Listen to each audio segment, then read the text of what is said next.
Welcome. Welcome to Fearless with Jason Whitlock. I am Jason Whitlock, your host. Happy Tuesday. Thank you for joining me. Thank you for this day, Most High God. Thank you for this opportunity for us to come together and have a conversation and share some thoughts and ideas. Today's show is going to be incredible, I believe. I think it's going to be one of the most important shows we've ever done. I know you guys hear me hype all these shows, but sometimes I put a little extra hype and try to tell you like when the show is really important. You know, like yesterday's show was fun. It was fun. It's me and Steve Kim talking football. And there was some enlightenment at the end, talking to the Colorado football players and getting some insight, some firsthand insight into what's going on in Colorado. Yesterday's show was fun and enlightening. Today's show is going to be important, very important, foundational to a lot of things we talk about here at Fearless. I do want to add today's show is not going to be kid-friendly. I want to tell you that up front. I don't want to surprise you. If you're in your car and you're listening with your child, save this show for later. If your routine is at night, you watch the show as a family. Mom and dad, watch this show. It's important. Don't have your 12-year-old kid or 14-year-old kid watch this show with you because it's going to be, not from me, but the issues that we cover here and talk about and some of the clips I play are going to be profane and is really intended for an adult conversation.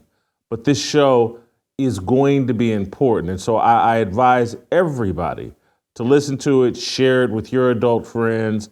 Look, some of this, if your kids are juniors in high school or in high school or in college, I think this show is appropriate for them. But this show, going to be very important, very adult, and it connects to a lot of things we talk about here at Fearless. And it's going to unpack a person that some of you might be familiar with, those of you that are deep off into the internet world, deep off into the manosphere, deep off into social media. For others, you'll be like, oh, wow, I've never heard of this person. Why is Jason talking about him? And I'm going to explain why. So buckle up. This show's going to be terrific. It's stick with me as I connect the dots. I don't know how long this show is going to go. I can get long-winded here. I have a lot of excerpts and clips that I want to play for you all here. This could be a marathon show. This will definitely be some kind of two-part show. Some kind of two-part show. Hopefully, I'll be able to cover everything I want to cover here today. And tomorrow, we'll invite Delano and Shamika and Anthony and Virgil and maybe Dave Shannon, and we'll discuss the topic that I uncover and the person that I talk about here to see what other people's read is on the topic we cover here and the person we talk about here. So stick with me. Important show. Start, please. This show will definitely be worthy. 5-star rating on Apple. We need it. They're fighting us. They're trying to block your 5-star ratings. They don't want us solving that algorithm. I need you to keep fighting with me as we push back. Make sure you leave that rating and review on Apple. If you're watching over YouTube, very, very critical that you hit the likes, you hit subscribe, you hit the notifications, you support this channel. Equally, if not more important, you gotta support our sponsors who are supporting the kind of content I'm about to unpack today and allowing us to have these conversations that the mainstream media won't touch. Well, you got to support our sponsors. And one of the great sponsors you can support because they've been supporting me. They've been supporting this show. I've been using their products. I've been gaining the results from using their product. Nugenix. Guys, are you tired of wasting your money on testosterone boosting products that don't work? I don't blame you. That's why our sponsor, Nugenix Total T, lets you try before you buy. Get a complimentary sample when you text 231-231 and enter the keyword fearless. Are you really ready to lose your shape, your muscle, your energy? As men age, we lose testosterone, the man hormone, the source of our fire. But Nugenix Total T boosts free and total testosterone levels to help you feel better at work, in the gym, and in the bedroom. There's nothing like Nugenix Total T and nothing better. Nugenix is the #1 doctor recommended brand and the #1 selling testosterone boosting brand at GNC and Walmart. Nugenix Total T can help re-energize your life and help you get back the powerful, confident, good-looking warrior you used to be. And if you're not totally satisfied, Nugenix will refund 100% of your purchase price plus shipping and processing. Now get a complimentary bottle of Nugenix Total T when you text 231-231 and enter the keyword fearless. Text now and get a bottle of Nugenix Thermo X, our newest and most powerful fat incinerator ever, with key ingredients to help you lose fat and get lean fast, absolutely free. That's 231-231. Just text that, enter the keyword fearless, 231-231, keyword fearless. Hook yourself up. I've been using the product. I hope you can tell. One day I'm going to do the show shirtless so that you guys can see all the progress I've been making. Hopefully you can see it in my face. You know, I was on, I think, Adam Carolla's show. Today is Tuesday, earlier Tuesday. We taped it on Saturday or Sunday over the weekend, and Adam made my day. He made a comment about my weight loss journey and progress, and I was so thrilled, and that's why it was such a great interview. You guys should check that out as well. But stay tuned for this. Let's get rolling here with today's topic. It's about Charleston White. I know many of you perhaps have not heard that name. Many of you have, particularly if you're deep off in the manosphere, off into the internet world, off into the podcast space. Charleston White has seemingly come out of nowhere and made a name for himself. Black dude, mid-40s, from Texas. He just did an amazing 3-hour sit-down interview with Cam Newton, the former NFL quarterback and former NFL MVP. Cam does a podcast. I think he calls it Funky Fridays, and Cam dresses up and does his thing and interviews people. And generally speaking, Cam's podcast isn't that interesting. I peek in on it from time to time. This conversation with Charleston White was amazing, absolutely amazing. And I've seen TikTok videos of Charleston White, and they're very profane, they're very ghetto. I didn't get Charleston White. I used to see his stuff flash across, and I was like, who is he and why is he important? Where did he come from? Is he a comedian? Is this serious? What's going on here? I was very confused. And he's friends with Alex Stein. Primetime Stein does a show here at the Blaze. You guys know Primetime. He's been on this show, friend of the program. Primetime goes to city council meetings around the country, in the Texas area, anywhere he can, and clowns people. Primetime is friends with Charleston White. And I would say a month ago, Primetime reached out to me, Jason, you got to connect with Charleston White. You got to have him on your show. And I was like, man, I don't know. Doesn't that dude cuss a lot? And, my show's from a biblical worldview, and I'm just not sure if he fits what I do. And so I was uninterested. And again, I didn't really know what Charleston White was about. I had never sat down and consumed some full podcast or a full interview of Charleston White. Cam Newton made me do that. Many of Charleston White's highlights from that interview started screaming across social media. And it's like, whoa, what, he went off because, he curses a lot. He uses the N-word a lot. And again, we're going to play a lot of clips from him and Cam. And this is why I'm telling you all that today's an adult show. This isn't for you and your 10-year-old boy or 12-year-old daughter. This is for adults because Charleston White is pretty raw. What I learned during the 3 hours of watching him with Cam Newton is like, whoa, there is real substance to Charleston White. And I started seeing like, oh my God, this is why Primetime Stein is trying to get me to reach out to Charleston White, because Charleston White says a lot of things that we say here on Fearless. He just says it in a very profane, comedic, raw, politically incorrect way. Not that I'm not politically incorrect, but this is like Andrew Dice Clay and Richard Pryor talking from, I wouldn't even say a biblical worldview, but a common sense worldview.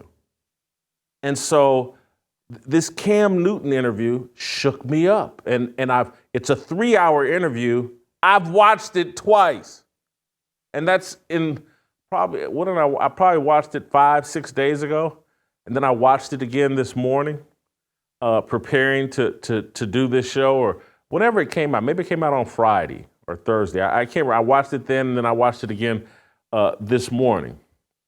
And so I want to walk you through step by step some of the comments, let you learn a little bit more about Charleston White, and why I'm calling him. I got 2 nicknames for Charleston White. The first one is Malcolm X rated. That's when I sat down and listened to him in totality, I was like, this is like the porno version of Malcolm X. This is like the X-rated version of Malcolm X. That's the only way I can compare this guy. Charleston White, like Malcolm X, got in a lot of trouble early in life. Charleston White went to prison for murder at 14 years old. And he unpacks this in his interview with Cam Newton and explains things in a detail and in a rawness that's like, whoa, this dude is transparent like we are here at Fearless. Now, again, so the first clip I want to play from you is early in the interview with Cam Newton. Charleston White talks about something. This is probably in the first 5 to 10 minutes of his interview with Cam Newton. He somehow dives into talking about Malcolm X and Martin Luther King, and I found this very fascinating. Let's play the clip. When the FBI studied Malcolm and when they studied Martin, one went and spoke and came back to the hotel and prayed and talked on the phone with his wife, and they don't have no dirt on him. He was Muslim. The other one went and spoke and came back to the room and partied like a motherfucker in every town he went to. That was the Christian. So there's a difference. One was studied full time. How do you know that though? Because now you're using my platform trying to bring all this speculation of Martin Luther the King. Because it's documented evidence. Okay. The FBI said that Malcolm X was a saint compared to the doctor. It's very well documented that Dr. Martin Luther King was just like any man. He was a whoremongering preacher. It's documented. Compared to Malcolm, who has no documentation of doing anything such like the preacher. See the difference? I hear exactly what you're saying, but that doesn't necessarily rectify you not being unknown to your religion. I think. I don't want to be a religious man. I don't want to be Muslim. I don't want to be Christian. I don't want to be Hindu because I don't pick up the books. I want to be able to grab hold to the spirit. Yes, sir. Most of the people who I heard talk the books and can recite the books don't show the spirit. Yeah. They can't access the spirit. But so I'm playing that. One, he said something fascinating about Malcolm and Martin that people knew, but also I just want to give you a taste of where he's coming from as it relates to religious faith. But the point he's making about Malcolm and Martin, it speaks to something we try to address on this show, or we certainly are going to spend more time about black men and Christianity, and why someone like an Andrew Tate leaves Christianity and turns to Islam, turns to the Muslim religion. And this is a burden that we as Christians have to carry and have to accept and acknowledge, that we talk a good game, but we don't act it out. Our actions aren't in alignment with what we say.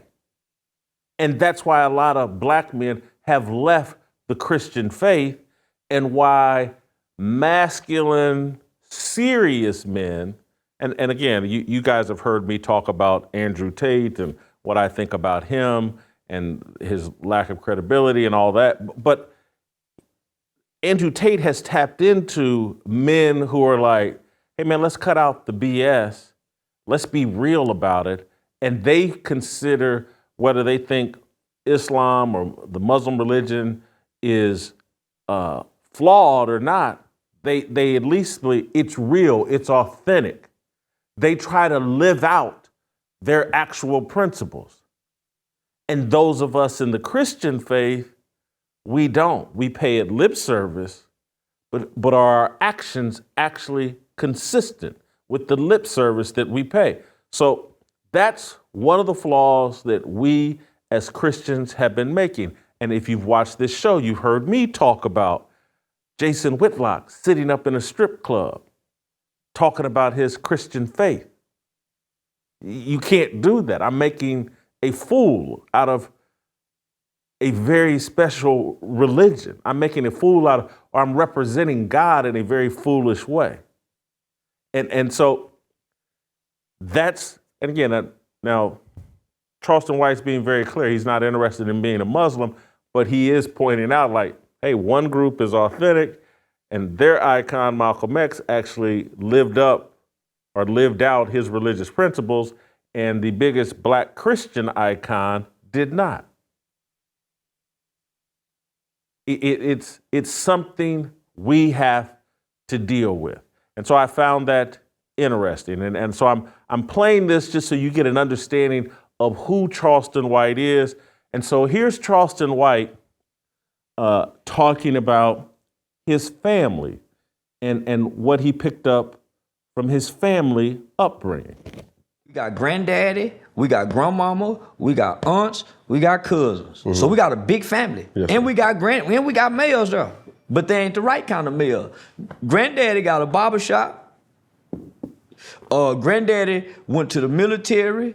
Granddaddy retired from Paul Lumber's yard. Granddaddy worked at the bus barn. He the supervisor at the bus barn, but he pimping. He got all the hoes boosting and stealing. Granddaddy catch a major federal drug case and make the front page paper, right? So I remember my mother telling us when I was like in the 5th grade, don't go to school and tell nobody that's your granddaddy. His name Freddie White. My uncle is a pimp. My granddaddy got the barbershop. I'm growing up with granddad and uncle and them at the barbershop, seeing the hustlers and the players and the pimps.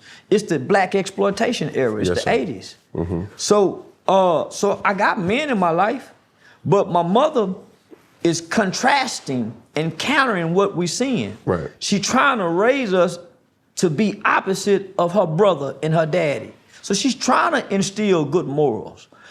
Who up the kids more than the bullshit uncles in the black family? Because Uncle Wayne is the pimp with the Rolls Royce. Uncle Wayne is the pimp walking through with the briefcase full of money, the trash bags of money. So as a kid, you see the dynamics of how the family treat Uncle Wayne. Everybody kiss his ass, and he a woman beater.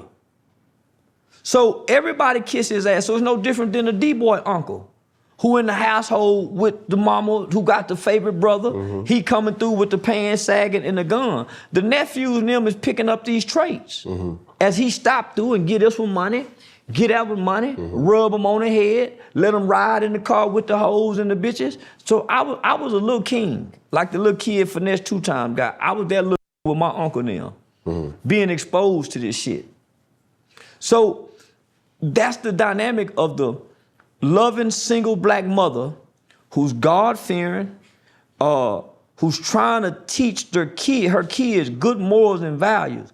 but she don't have the time because she got to work and provide a good living for them. And there's a missing piece in the father being the absence of the father. Yeah. So the absence of the father, who's supposed to step in? An uncle, a cousin, somebody within the family. Figure. Within the family before she have to go out and get a coach. Correct. But there's no positive male figures. They teaching us the bullshit. So he's talking about the matriarchal culture that I talk about constantly on this show, and how it cannot work and how it cannot produce good fruit. And again, this show, some people sound like, oh, Whitlock just hard on the black women. No, I'm doing exactly what Charleston White is doing. The failure of the black man is why our family structure is in tatters. And it's why we have a matriarchal culture that produces bad fruit. And so before watching this Cam Newton interview, completely unaware of like, oh, there was this kind of depth to what Charleston White is talking about. I see the viral clips, I see the cursing and the profanity. I had never taken in like, oh, what is Charleston White really representing? Well, who is he and where did he come from and why are people responding to him? And it comes off like, oh, this dude is a little bit like the next wave, new wave Kevin Samuels, or a different version of Kevin Samuels, this internet sensation. I didn't know what he was about, but now I'm starting to get a deeper understanding. It's like, oh, this dude is unpacking the things that I talk about in a way that connects with people from the hood, people in the ghetto, people that are used to having things unpacked in a very profane way. So he then goes on to make a follow-up comment about what he calls the typical single mama household or something. And I want to play that, and then we're going to transition from that into a little bit more of his background. But let's play the clip of him talking about the typical single mama household. African-American parent home. It's so not problematic. It's trauma-based. It's trauma. It's trauma-based. In that household that's festering, and you're building the next generation of killers, pimps, drug dealers, because that's what they see. Out of fear. You do this, it's some mothers. All my partners, they got the gangster mamas. Them some of the most hardened killers in the streets because their mothers groomed them. Was groomed to be hard on a woman. He's very abusive because his mother taught him these traits. And whatever mama teaches us, we stand on it. I'm gonna say it again. Whatever mama teaches us, we stand on it. That's why I repeat a lot of the shit my mama say. The mama said that the Bible. So if you, the street mama, that's why the whole mama is so dangerous. But the loving, over-nurturing mama is just as dangerous as the whole mama who teaching him the street shit. Yes, sir. Because she handicaps him. And what ends up happening is, out of his rebellion to be free as a boy and a male, he overcompensates with being over-masculine. Because mama done gave him all this, everything. So he tried to play over-masculine. He too tough. He too tough. That's too tough. Over-masculinity is the driving force for to crash out. On the fight all the time. That's mama. He don't know to think because being analytical is a man's natural behavior, not an emotional state. We've been groomed to be emotionally responsive and emotionally driven men because of our loving mothers. She's so loving, she only whoop us when she's frustrated. I had no idea that there was this kind of depth. I didn't know this was his agenda. I can't play everything that was said on there, but Charleston White, and we're about to get into the next part of his life, but Charleston White described himself to Cam Newton as a frustrated activist. He comes out of prison, or comes out of juvenile detention, prison, whatever, incarceration, and he's trying to reach young people so they don't make the same mistakes that he made. He goes on to talk about how, and again, I'm getting a little ahead of myself, but he goes on to talk about how when he was institutionalized and he fell into the gang deal, but that was never really him. And so when he came out, he's trying to reach young people. He's trying to be an activist, or not when he came out, but when he finally got his life turned around over the last, I think he's 46, and ever since his mid-30s, he's been trying to be an activist. And then he's figured out, like, if I'm actually going to reach these kids, I got to talk to them in a way that they're used to being talked to. And he created this persona and this personality. And now all of a sudden, he's got this platform and he's got this following. But before I move any further, before I talk more about Malcolm X Rated, I want to take care of another one of our great sponsors. And then we're going to transition, and I'm going to let you listen to him talk about his criminal lifestyle and what got him into trouble, because I want you to know exactly who he is and why I'm calling him the X-rated version of Malcolm X. Because if you know Malcolm X narrative, he was a criminal, he was a pimp, he was a drug dealer, he went to prison. And then eventually came out on the other side and became a spokesman, or a very articulate, a different type of spokesman. He wasn't X-rated like Charleston White, but again, that's what Charleston White feels like he has to do in this time to reach people. Before I go further, I want to talk about one of the most authentic sponsors of this show. You guys know I've been taking liver health formula for 2.5, 3 years on my own. 8 months ago, they decided, without any consultation with me, they wanted to hop on board with the Fearless message and be a sponsor of this show. It's a match made in heaven. I was already using the product for several years to help me fight my fatty liver. The American Heart Association says that adults with fatty liver were 3.5 times more likely to have heart failure than those without. There is a solution, Liver Health Formula, an all-natural supplement, which contains 12 clinically proven botanicals that help recharge and protect your liver. Manufactured right here in the US of A, approved by American doctors. So if you're looking to ignite your fat-burning metabolism, boost your energy, and transform how you look and feel, try Liver Health Formula and receive a free bottle of blood sugar formula to reduce sugar cravings when you order today. Try Liver Health Formula by going to getliverhelp.com/Jason and claim your free bonus gift. That's getliverhelp.com/Jason. So, we're talking about Malcolm X Rated, a.k.a. Charleston White. Charleston then, in his transparency, and again, we're very transparent on this show. I talk about my flaws, my sins, my previous life in a very transparent way, not in any sort of bragging way, but like, hey man, this is what I did, and this is why I'm making the moves and taking the steps that I'm taking now, because I have to move on from that. I felt like, and brace yourself, because he's about to tell a very ugly story about being involved in a murder at the age of 14. Let's listen to Charleston White. Went to the mall, grabbed the jackets, grabbed the hats, ran out. And in the process of us running out, my victim, which was a little small white guy by the name of Michael Levy, he had just got married 3 days prior to that. He saw what was happening because he was working on his car in the parking lot. And so he tried to stop us. He ran and dove on top of the car. He started hitting the windshield with whatever wrench he had in his hand. And so I'm in the back seat saying, man, go, drive.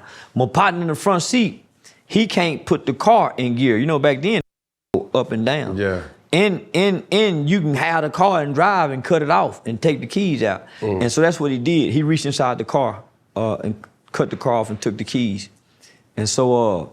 and how old were you at this time? I was 14. I had just turned 14. So I was 14. We was all 14, 15, 16, 17.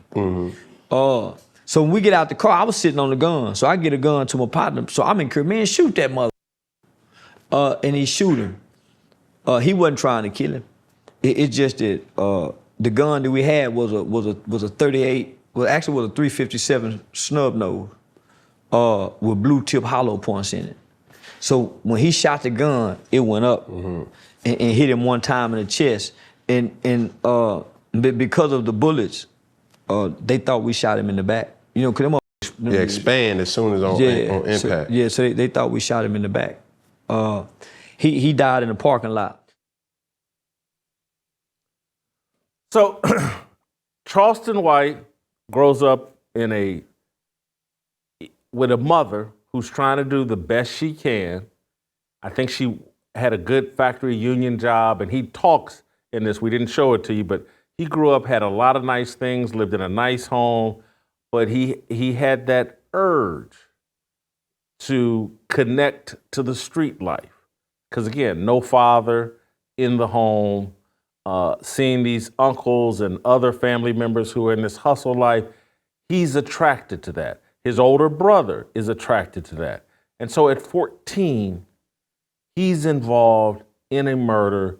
The three other guys that were involved got longer sentences because their mothers did not have the financial resources that Charleston's mother did.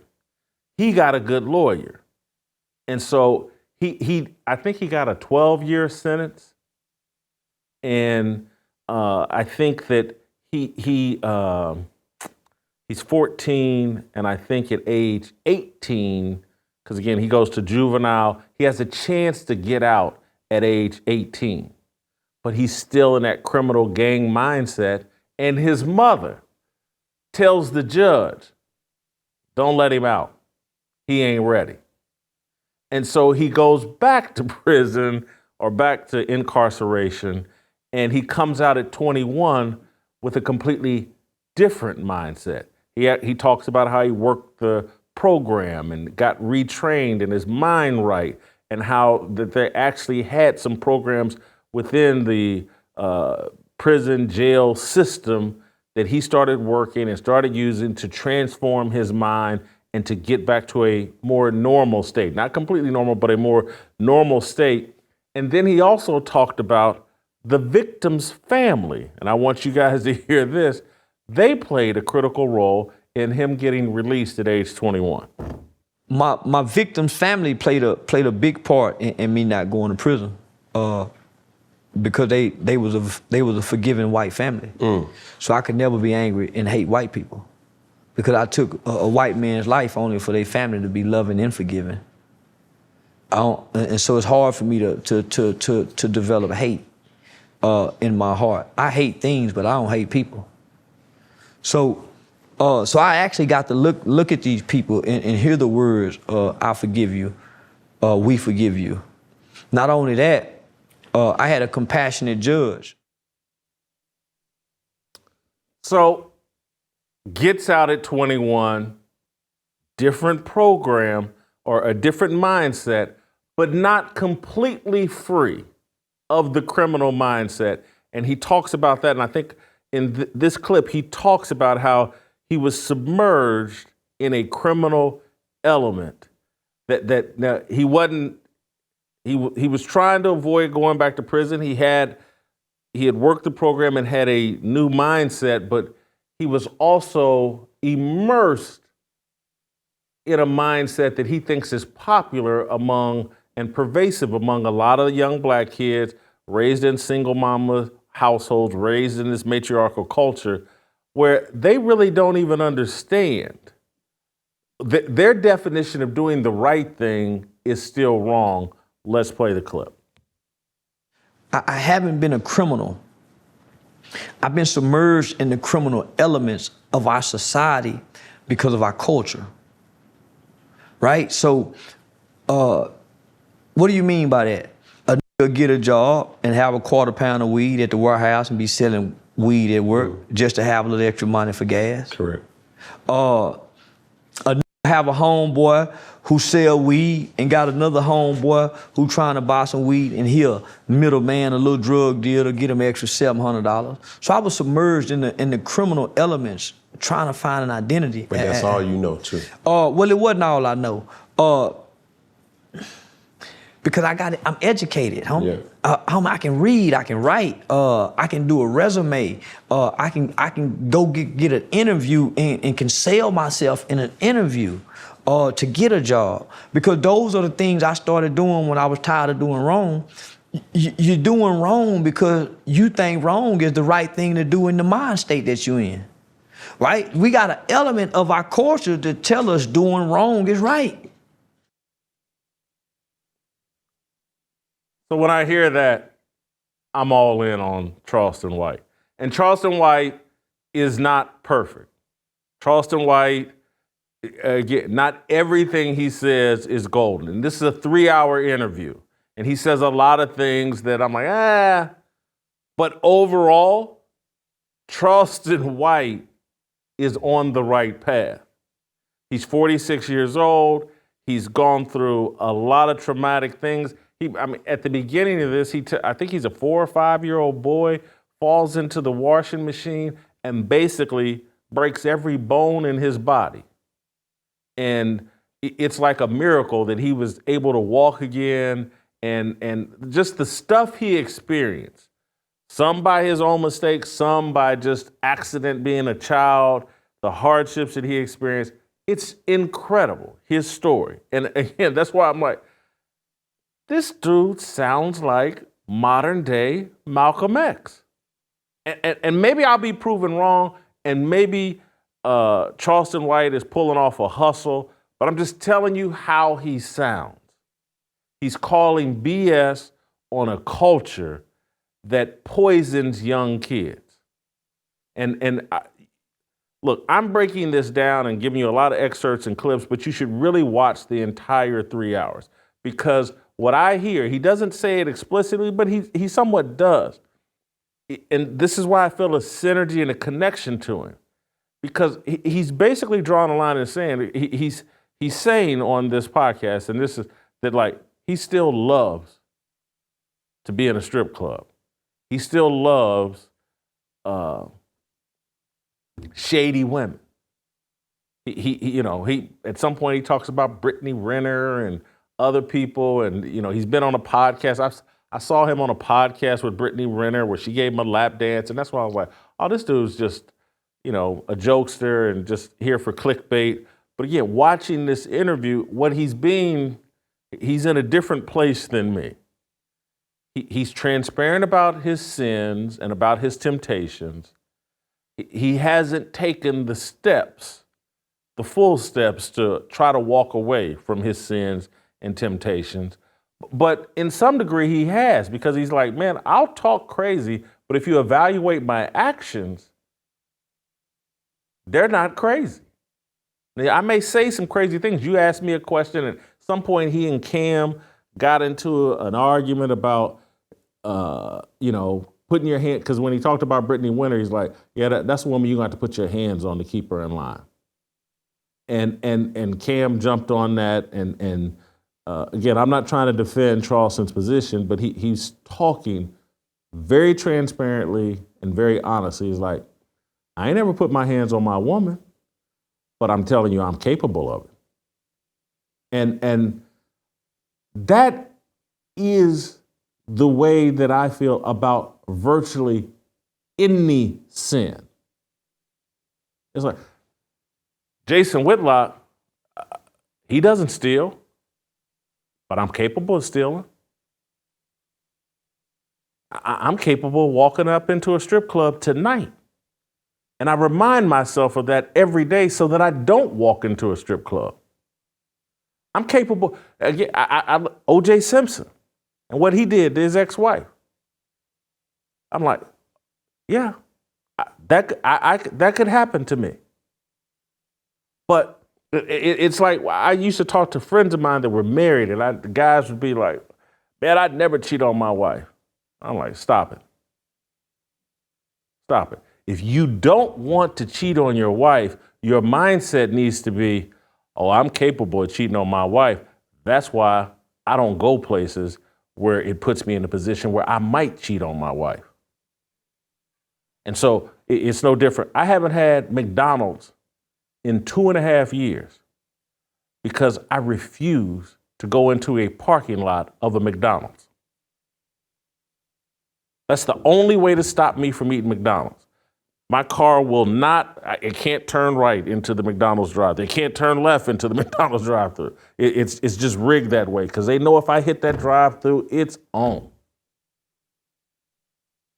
And so that's the mindset to me of a transparent Christian, is like, you know how rotten you are, and that's why you better be obedient. And this connects to what he's saying at the top when he's talking about Malcolm and Martin.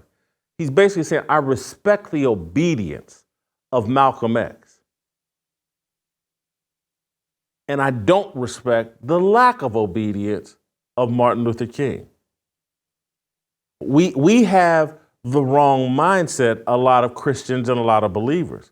We think getting baptized and learning the scripture and going to church on Sunday, that inoculates us from sin. And it doesn't. It doesn't. It should, if you have a true understanding. It's like, oh my God, if not for the grace and mercy of Jesus Christ, if not for me being obedient to the words in this Bible, all hell would break loose.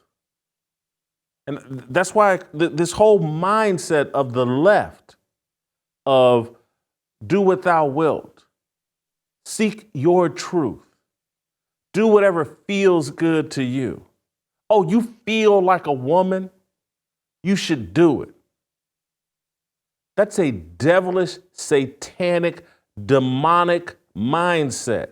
You're making yourself God. And again, Charleston White unpacks all of this differently than I do, but it is connecting. And again, you could watch this 3-hour and you could be turned off if you're not really in tune with what he's really saying. But people are connecting to what he's saying, and that's why his popularity is growing, and that's why I consider him important. So I'm not close to done yet, but I do want to bring us to a point where, why am I talking about Charleston White? This profane, somewhat of a comedian, ex-con, very ghetto. Why am I talking about him? Why am I pointing at him as someone who's important? Because there's an awakening going on. And when we talk about the Great Awakening, you know, people on the conservative side in the political space, they think about the Tea Party, they think about QAnon, they think about the MAGA movement, they think about Donald Trump. And the reason I'm excited about Charleston White and what he represents is because I think he represents that for Black people. It's like, oh, we're waking up to our flaws. And that's why I'm calling, my other nickname for him is Black Donald Trump. That's who Charleston White is. He's Malcolm X rated and basically the Black Donald Trump. And he represents an awakening that's going on among Black people, working class Black people. And that's where we're about to transition into his attack, his criticism, his lack of respect for Deion Sanders and other Black celebrities. Nipsey Hussle, you know, he's famous. Charleston White is what Cam Newton had him on really to talk about is Charleston White saying F Deion Sanders. And Charleston White saying F King Von. And for those of you that don't know who King Von is, and I'm sure some of my audience has no idea, some of you do know exactly who he is. King Von was this rapper, gangster from Chicago, from O Block in Chicago. And all these Black celebrities, Steven Jackson, everybody, King Von is this really respected, he's like the Kobe Bryant of gangbangers. Don't say nothing bad about King Von. King Von was a serial killer, as Charleston White points out. And we've got King Von on some pedestal. And Charleston, and he's someone to be glorified. King Von's a victim, and long live King Von, and rappers are rapping about him, and Charleston White's calling BS on all of that. He's hard. It's King Von, it's Deion Sanders, and Nipsey Hussle. Nipsey Hussle. You guys know the rapper that no one really knew about outside of South Central Los Angeles, who, when he got shot and killed out in front of his mom and pop's business, then he became as big as Tupac. And everybody act like, oh yeah, I've been listening to King Von for decades. No, you haven't. You're a groupie, you're a follower. The media told you Nipsey Hussle was important. And everybody, oh, Nipsey Hussle, he was this, he was that. He was teaching black people this and that. And Charleston White is so real with it. He's like, nah, man, that dude was a rolling 60s Crip who killed black people. And y'all celebrating him? And I can't say F Nipsey Hussle, a murderer, a rolling 60s Crip. I can't say F King Von, a serial killer, a murderer. I can't say F Deion Sanders. A guy that his argument is like Deion Sanders left Jackson State to go run off and get a check from Colorado University that's 99.9% white. I can't say F him.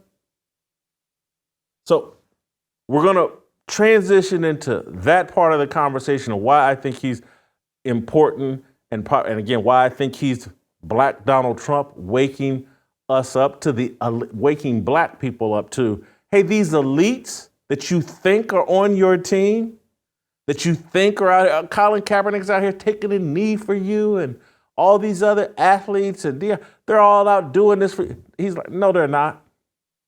That's BS. And Cam Newton is sitting there like a child. He can't even mentally, intellectually keep up with what Charleston White is unpacking, because Cam Newton is an elite. He's an athlete who's made a bunch of money for being an athlete, not for any kind of critical thinking skills, not because he outworked everybody.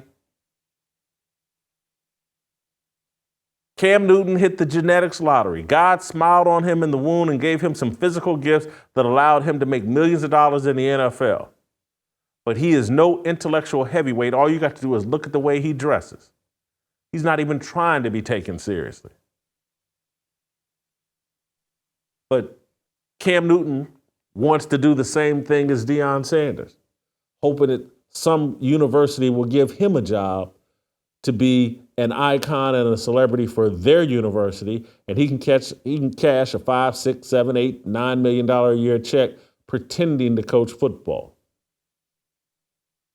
And so Cam was there to cape up for Deion Sanders. But before I segue into that, I want to talk about, our purpose here, one of our favorite sponsors, Preborn. Why is our society so ravenous to abort babies? According to a former Satanist, the demonic forces have a bloodlust for innocents and the sickly, and they believe their blood sacrifice empowers evil. Make no mistake, we are fighting a spiritual battle as we protect the most innocent among us, babies in their mother's wombs.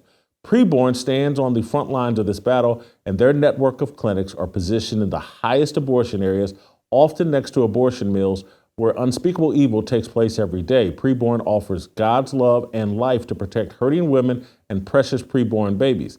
And every time a baby is saved, which happens 200 times a day, good conquers evil. Please make your most generous gift to empower good and rescue precious souls for just $28. You can sponsor an ultrasound that doubles a baby's chance at life. To donate securely, dial pound 250, say the keyword baby. That's pound 250, the keyword baby. Or go to preborn.com/fearless. That's preborn.com/fearless. So, Black Donald Trump, Malcolm X rated, Charleston White. We're going to transition into him talking about Deion Sanders. This is probably 45, maybe an hour into the 3-hour podcast where Cam finally gets where he really wants to go, and this defense of Deion Sanders. But what I'm trying to tell you, those of you in the MAGA movement, those of you that are working class white people or just white people that have been awakened to the fact that these elites, these political elites, these billionaires, these celebrity elites, these blue check influencers, they're all in on a scam to exploit working class people. They've sold out America. And what Charleston White represents is black people waking up to that truth and that reality. And that's why Charleston White needs some real protection, because he's calling out the demonic forces, the celebrities, the gangs, the powerful people, that the icons. He's calling out the idolatry that is ruining black people. And he's representing like that, oh, there are working class black people that are on to the same thing as working class white people. And the point of this show, and part of what I've been trying to do with this show, is try to convince you all and tell you all, working class black people, working class white people, y'all been pitted against each other when you're actually on the same team. There's not a black and white dynamic. There's an elite and working class dynamic. The elites want to take away American freedoms. The elites want to take away capitalism. The elites want us to transition into Marxism and communism and socialism, because those systems protect the elite. Because that system doesn't let a Jason Whitlock go from 1-bedroom, 400 square foot apartment with his dad in the hood in 1984 to Wilshire Boulevard and the Wilshire Corridor in Los Angeles and taking care of his dad and his mother, and that upward mobility that so many people, regardless of color, have benefited from. Poor people that transition into middle class or wealthy people in this American system. Marxism, communism, socialism doesn't allow that. Once you're an elite, you hit that genetics lottery and you're a millionaire basketball player. Again, that's not, y'all don't really think LeBron James would be a millionaire basketball player if he was 5'11", do you? And y'all don't think he worked hard to be 6'8", do you? And you don't think that these rappers, Sexy Red, Cardi B, Jay-Z, any of them aren't selected by a group of elites to say, hey, what's the dude, Baby from Cash Money Records? You think he learned the music industry and just worked his way up to the top of the music industry? Or was he selected by someone? So you represent the right demonic values that we want to promote, and so we're going to let you become one of the most powerful people in the rap music industry. You think Sexy Red actually has a talent, or was she selected by someone because she represents an immorality, a debauchery, a wickedness that they want to use to impose on a certain segment of American society to convert the entire society to a secular worldview? They want the entire society to be addicted to physical pleasures and to build their entire life around pleasuring themselves. They want you to forget that the people that created this freedom, created this part of the planet, this country that has been the safest, most opportunity-rich, the freest country on the planet. They want you to forget the sacrifices they made, the values they held on to. They didn't sell out so that you and I could benefit. They want you to sell out. They want you to think, oh, I can hit the lottery. My baby will come out of the womb and will be 6'8" and an NBA star. My baby will go to jail and some high up person in the music industry say, yeah, I like all your face tattoos. I like the kind of weed you smoke. I like the crimes that you committed. Yeah, We're going to make you the Suge Knight of a record company. Yeah, that's your game plan.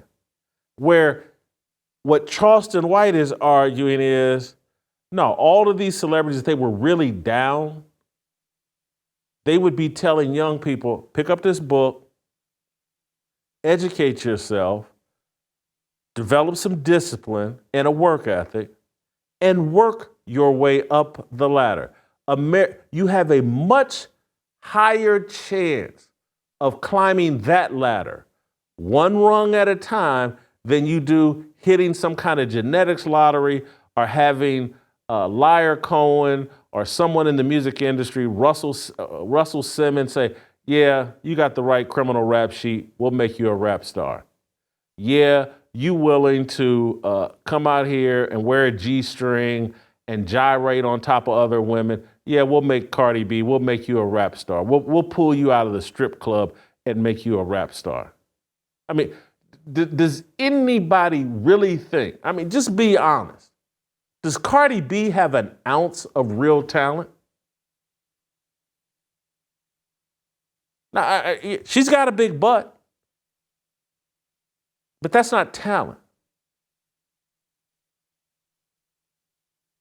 These nursery school rhymes that they're making all this money about, that's by design. That's people handing people money and popularity because you represent an immoral lifestyle. And this is where I'm watching Charleston White and I'm like, oh man, this dude is on the same energy, same wavelength as me. It's like, we're being unfair to kids. And that's the bridge too far. So here's the clip of Charleston White, and he did this several times, but this is just one of the clips of him explaining why he says F Deion Sanders. I really don't watch sports at all. So what's your thing?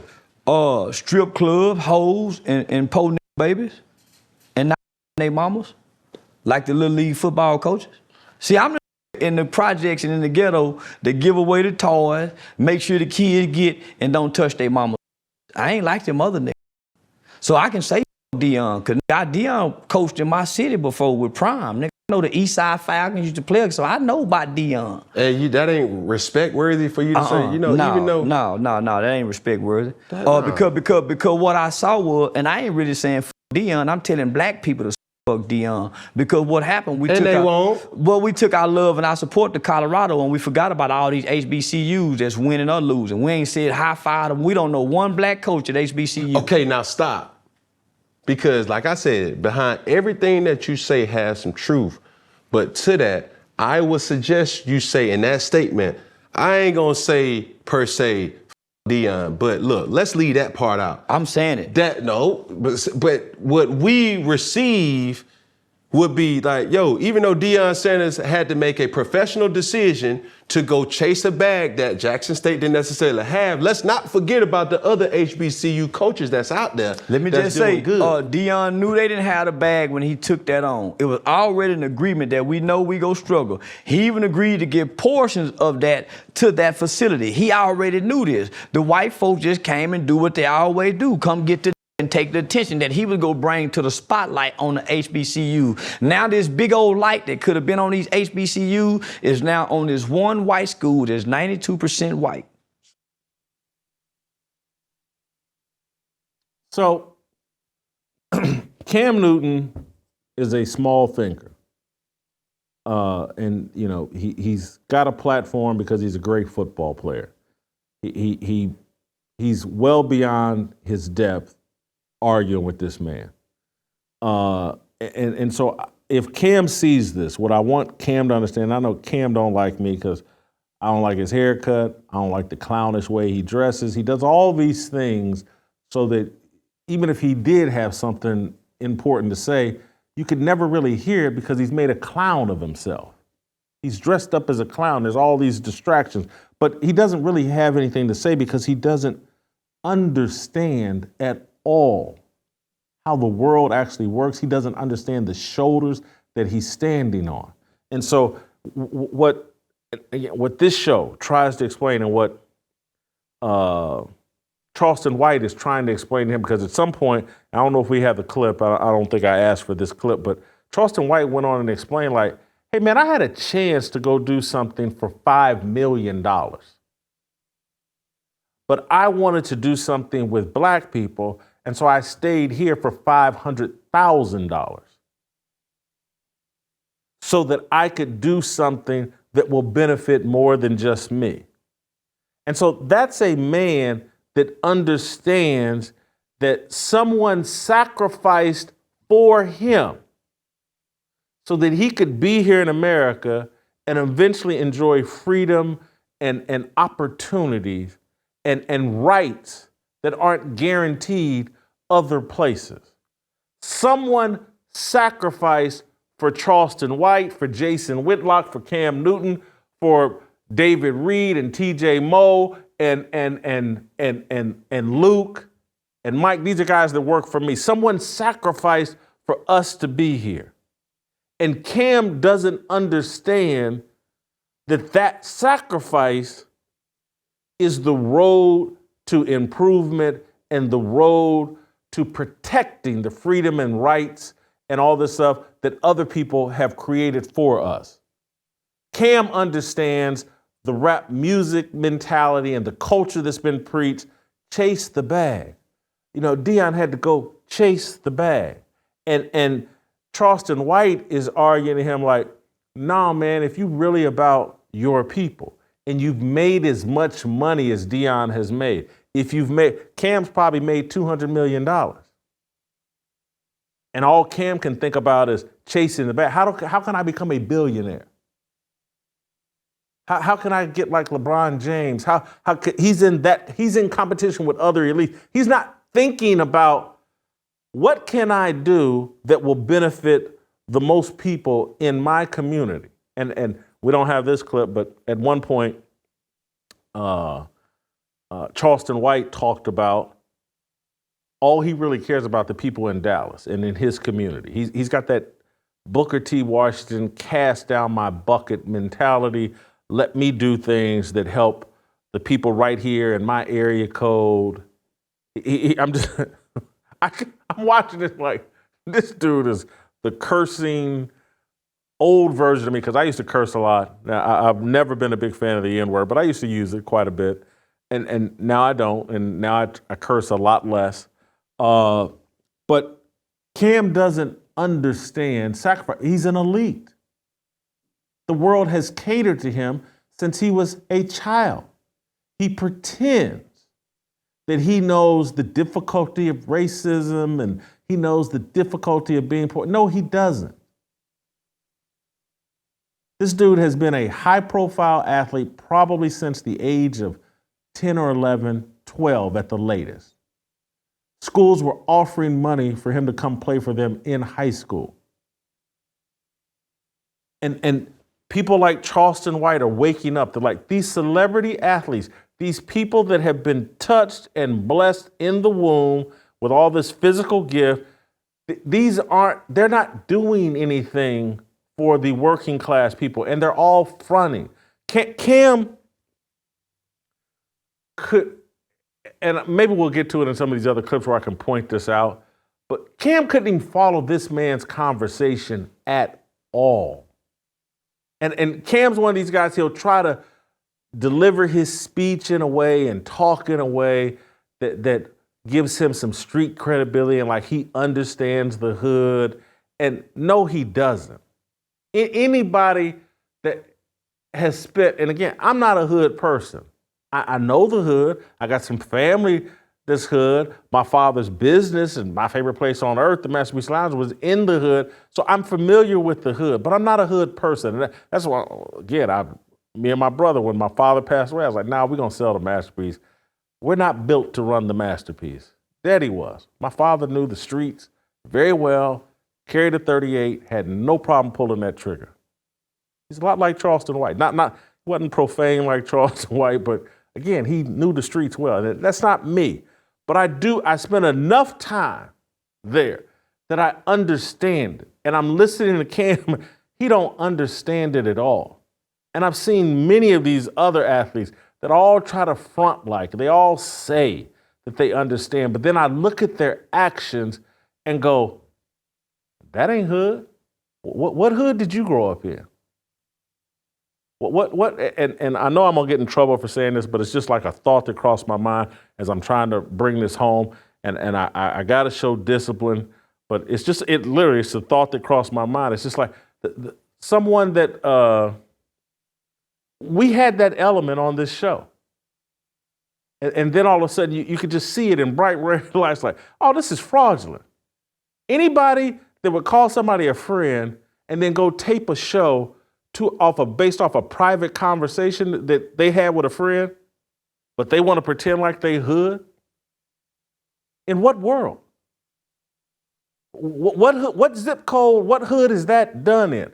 That is some of the most feminine, suburban, prep school, I was raised by white folks and Jewish people stuff I've ever seen in my life. And they can't understand why I'm like, let me cut the cord.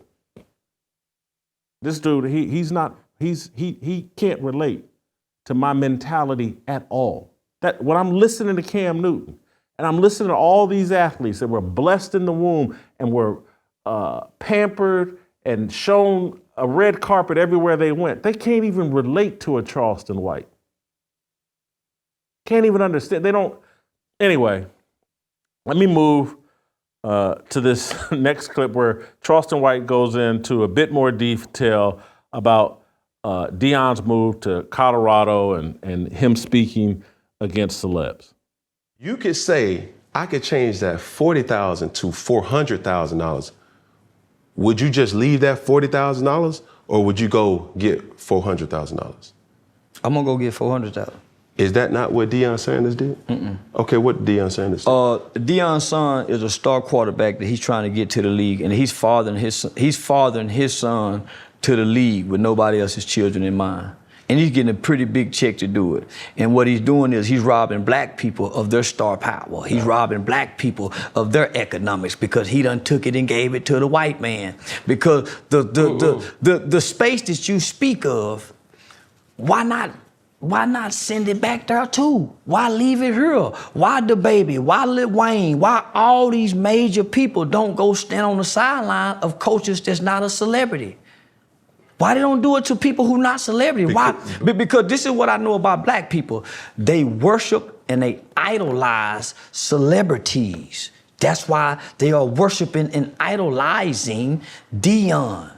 They worship and idolize celebrities. And so I'm here to say, f them celebrities, from King Von to Nip, because when us regular people when we need help, they don't step down and come with us.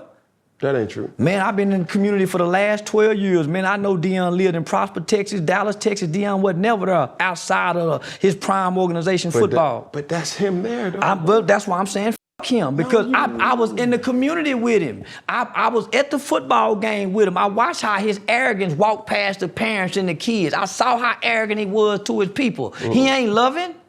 Man, I done fought with the police. I was at every city council meeting. So when the football and celebrity go to talking, I said, man, y'all talking from up here. I'm talking from down here with these people. I'm in the schools, I'm in the juveniles, I'm in the jails, I'm in the prison. I'm standing on stands swearing on murder cases and capital murder cases. Man, y'all talking from up there. It's easy to say f y'all. Easy to say Deion and his son who driving a Rolls Royce, and these kids down here dropping out of school to go strip and sell because they daddies don't have the money to send them because they can't eat, but he got a Rolls Royce that won't pay the parking fine. Now keep putting it in their face. Keep showing up, putting them watches in them kids' face. That's why y'all got robbed in UCLA. See, that's what I'm talking about. The Bible speaks for the least of those. Those kids up there ain't the least of those. That's why I talk about the poor babies. So, and again, Cam can't keep up, but I'm going to translate as best I can part of what he's saying, because it's why I was so taken aback. Like, hold on, Deion's calling himself a Christian. His son, is the quarterback of the team, and he's taking his watch out there with the biggest gold chain, driving a Rolls Royce. He's throwing his wealth in front of everyone's face. And what what Charleston White is saying is like, hey man, you know you're spreading that materialism poison to young black kids. That you go, y'all from way up here, I'm down here in the streets with the kids, with the people. I know what they need. They don't need Rolex watches. They don't need to embrace radical materialism. They don't need more role models that are driving Rolls Royces. These kids need men involved in their life and education. That's what these kids need. And so y'all can sit way up there and say, hey, I'm sponsoring a football camp, and this is a good look for me and the PR team. But when I come to that football camp, as Charleston White pointed out, and he's from the Texas, Dallas area, has seen Deion operate. You saw yesterday on this show, when I brought them two former Colorado football players on, how Deion engages with the people down here that can't do nothing for him. Doormat out there, who told you you could come in here? Getting on elevators with young people, not acknowledging them, not speaking to them. Y'all think that just stops with the Colorado football players? Y'all think that's a switch that can be turned on and off?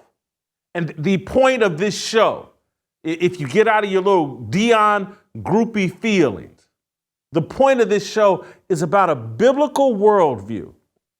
So that when you engage with anybody, whether they can help your football team, whether they're a celebrity rapper, or whether they are a maid or the doorman or a garbage man, what you see is an image bearer of God, someone worthy of you engaging with, someone worthy of you sharing a positive energy vibe with. And so what Charleston White is talking about, what he's seen from his vantage point, my vantage point is that of a former college athlete. And what I want to see from a head coach as a former college athlete. And I see things from Deion like, whoa, those are red flags. Whoa, that ain't right. And then so Charleston White sees it from his vantage point of being in these communities, looking at Deion engage with these poor black kids and their families, not having the time of day for them. And that's where he sits there and goes, this camp, this is a nice little tax write-off. This is a nice little feel-good story. And what he's really arguing is like, you really only doing this because you're helicopter parenting Shedeur Sanders' football career and your kid's football career. You're not here about any of these other kids. You don't even want to make eye contact with them. You don't want to talk to their parents. You treat them like you're above them. See, when you have an elitist, demonic attitude, that's not a switch. Oh, let me flip the switch on. And now that I'm here with these little poor black kids, now I'm going to be the good guy and I'm going to engage with them.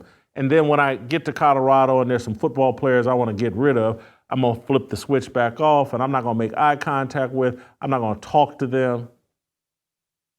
There's a mindset that the elite have, and that the people that see themselves as their own God. And they may talk that Christian stuff and they may put out little videos on Instagram. Here's me praying and speaking in tongues and blah, but their actions contradict every bit of that. And wise people, people that aren't caught up in being groupies, people that could care less about a celebrity, they can see it.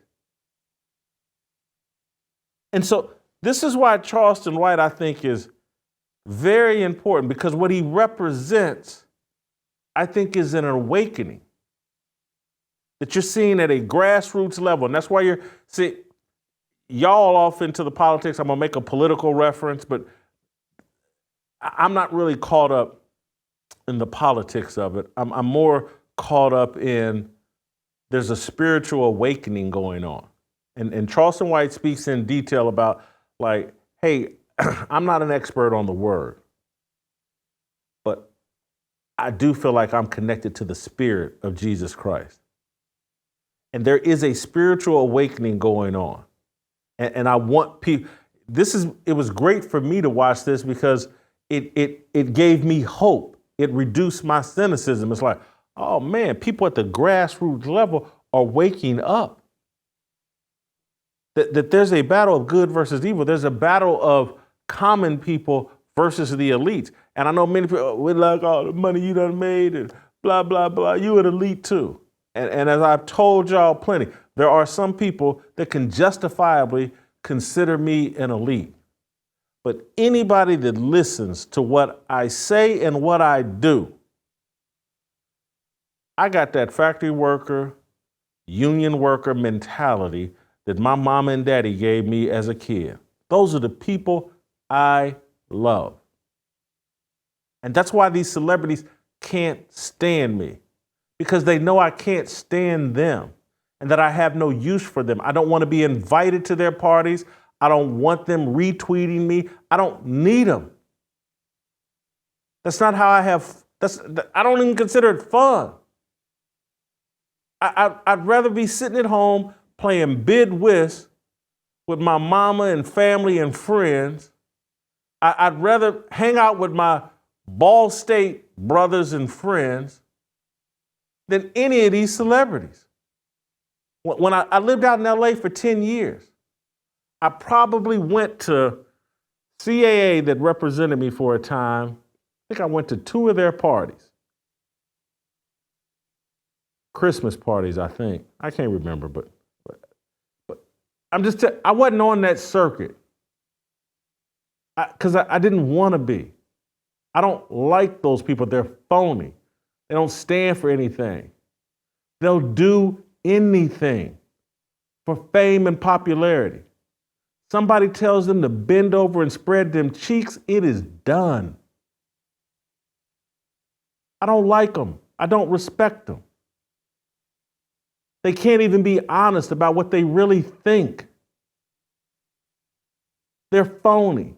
And you've heard me mention some of them on this show before, but I look at all these people and they're running around pretending. Got to be careful because I don't want to feel like I'm picking on people, but I get fired up and the thoughts just run through my head and I just say what I think. And I'm not trying to pick on anybody, but it just crossed my mind and I'm just going to be honest and I'm going to be real. But last week when I told y'all about Cowherd, I told leave me alone. And mostly he has, and hopefully he will. But I just, I watched this dude sit on air and pretend to be this liberal. And your best friend's Bill Romanowski? You vacationing with Bill Romanowski, but you a liberal? Cut it out. And again, these are things I'm not willing to do. I'm going to be me, whether anybody likes it or not. And so I'm not going to pretend that I'm some liberal so I can get a bigger check from corporate TV. Not going to happen. I'm not going to pretend not to have these Christian values because it'll cost me money. And this is what Charleston White is saying. I'm not going to sell out for money. And he said, I backed it, and according to him in the story he told on this, he's backed it up with his actions. Turned down a $5 million check to $500,000 to do something that he believes in. And he's at some point, hopefully, I'm not there yet, but I want to walk you through a couple other things he did with Cam Newton that really just exposed, like, Cam's a little suburban athlete, pampered, spoiled athlete, pretending like he got some street sense and has zero. And I see this across the board. There are some athletes that bona fide got some street knowledge and street sense, you know, Steven Jackson. There are some. but most of them are pretenders. And even some of them, they got some of that street in them. They're way too old to be standing on it. They know too much about life, and they know where that leads. They done lost too many friends to that. They shouldn't be standing on it. Ignorance is the only reason why they stand on it. But I want to play you this next clip where Charleston White explains why he talks the way that he does. And this was something I really thought was necessary for me, because part of my initial just like reluctance to even find out what Charleston White was about was, just so profane in his delivery, and I just couldn't figure it out. But he explains it, and can't say that I agree with all of it, but I certainly understand. When you're addressing evil, you can't worry about the delivery. When you're looking at the conditions of our community, you can't worry about the evil when you got kids that kill kids and say we smoking on Tuka. See, they wasn't worried about the delivery when these kids in Chicago were talking about smoking on Tuka. Mm-hmm. They weren't worried about the delivery. I ain't got no manners for no slut. I'm gonna put my thumb in her butt. The delivery? I like girls kissing girls where I'm from, and that's on the radio.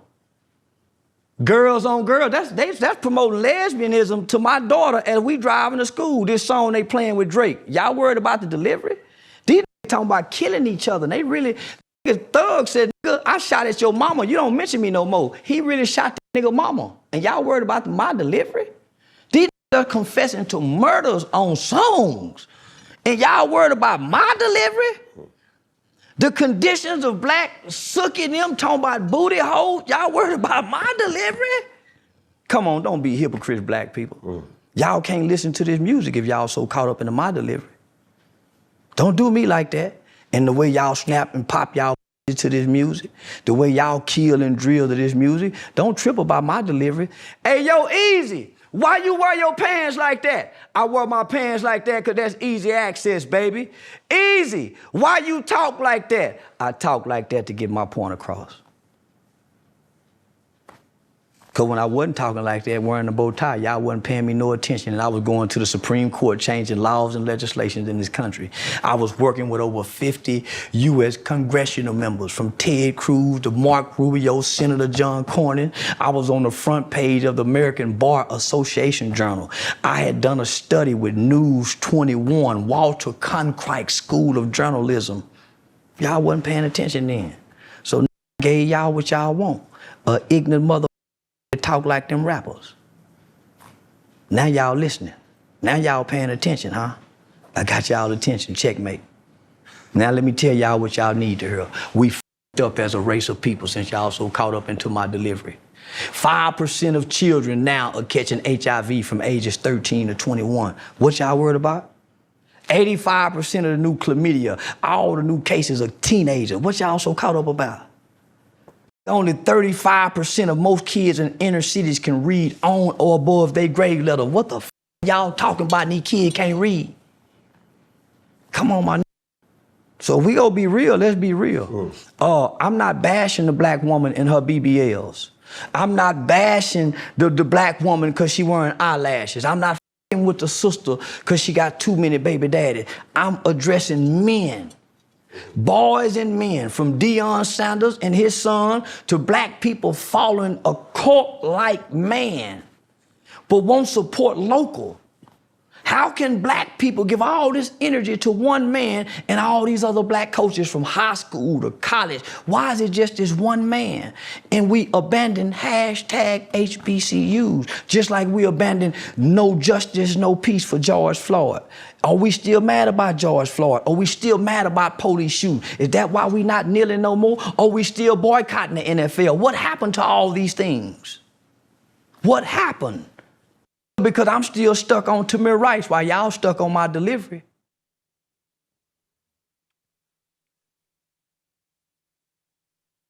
Don't agree with all of that.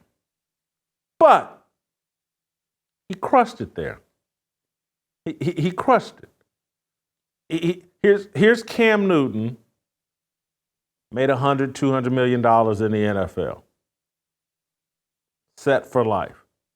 Doing a podcast for fun and maybe trying to build a second career or whatever. But he has an opportunity to talk with Charleston White about anything that he wants. And Charleston White is prepared to talk about anything. And as you heard him just unpack, like, hey man, black kids reading at a 4th grade level and HIV and chlamydia and all these serious issues. And what you want to talk about is me saying F. Deion Sanders. You're upset that I said F. King Von, a gangbanger and a serial killer. You're upset that I said F. Nipsey Hussle, Rolling 60s Crip, that their brand is killing black people. You're upset with me. Bring me on to this show to talk about that when there are serious issues going on in the black community. When he made the point about, and this, let me translate some of this to early on when he's talking about, y'all talking about smoking on Tuka, or they were rapping about smoking on Tuka. What he's talking about basically is some drill music that came out of Chicago, I believe, where the King Von and these old block guys, or they talked on music. The smoking on Tuka was about killing some kid named Tuka. And that Charleston White knows this kid's mama and has dealt with her and knows her pain and knows that there was music made about killing her baby. And that's just rap music and that's just what we do. And that, no one in the black community, no celebrity, no Deion Sanders, no Cam Newton, none of Colin Kaepernick, none of these people will touch that.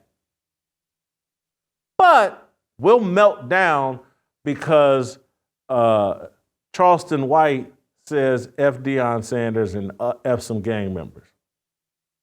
And that must be stopped. And oh my God, and Jason Whitlock does shows talking about Deion Sanders. Let's cape up and talk. Oh, we got to protect Deion. Deion, why are you bringing down Deion?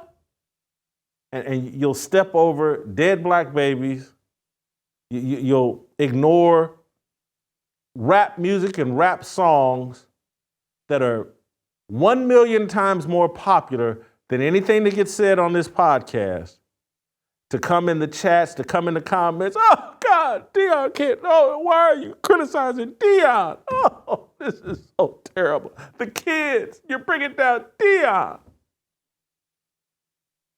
You look like clowns and fools, and everybody can see it.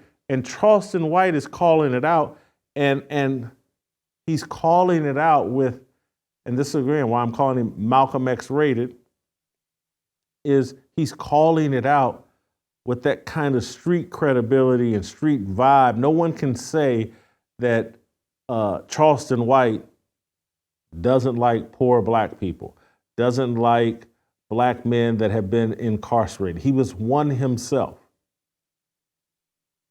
He's calling this stuff out from the inside, and it hits, it rings like it sounds like what Malcolm X was doing. Again, I don't know everything about Charleston White, and who knows what the FBI will dig up on him, because they don't want black men getting in this mentality that Charleston White has, because as he's pointing out, like, you don't hear me putting out something denigrating black women the way the rappers do. I'm calling out black men to stand up and be accountable and be responsible. And to take back control of their neighborhoods and their communities and their families. That's what I'm doing. I may be cursing and, oh yeah, and instead of listening to my message, you're all upset because I've criticized Deion. That's what Charleston White is calling out. He's doing an X-rated version of Malcolm X. If you go back and listen to what the Nation of Islam was saying in the 1950s and 60s and even through the 80s, 90s, like, hey, black man, be responsible. All of this, what you're doing is unmanly. All of this groupie stuff for Deion, unmanly. Every one of these guys that has sat on corporate TV defending Deion, as they know and they can see, like, man, this stuff Deion's doing does not make sense. And the disrespect towards young people. And, oh, no, every coach does this. This goes on. This is college football. No, it doesn't. You're lying. You're just a groupie. You're protecting celebrities. And I look at Charleston White and the way he carried this conversation, and I'm like, oh, wow, there's an awakening going on that is mirroring what we see in the MAGA movement. And I just got to get those two groups to come together and see themselves as allies. It's the elites that are pulling a scam and have us thinking we're in some sort of racial conflict when we're really in a patriarchy versus matriarchy conflict and a conflict of elites versus non-elites. And those of us that have figured that out, we got to put these superficial differences aside and come together if we're going to stop them from installing Marxism, socialism, installing the matriarchy. Men. So I think this is him talking about him trying to explain to Cam Newton that he has a bigger point than Deion. Play the clip. So now that he's not winning, he don't have this same star power support. So y'all gonna wait till he start winning years from now to come back and ride back the sideline? That's how I go. In the process, what are we doing for the HBCUs that's winning? Mm-hmm. That's all I'm saying, black people.